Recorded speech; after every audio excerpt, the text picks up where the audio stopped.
Dobbiamo passare al premio speciale della giuria per il personaggio più brillante per mimica e comicità e brio. E allora la nomination è fra Santino Majorana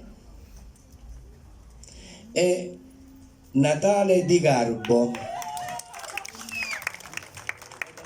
Per la vivacità e il colore che ha dato al personaggio che ha rappresentato. Ha saputo accattivarsi la simpatia del pubblico, che salutava sempre con applausi la sua entrata in scena.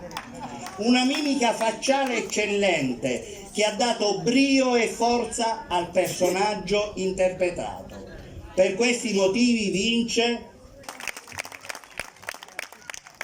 Consegna il premio il più giovane della compagnia La Zagara, Filippo Mandanici.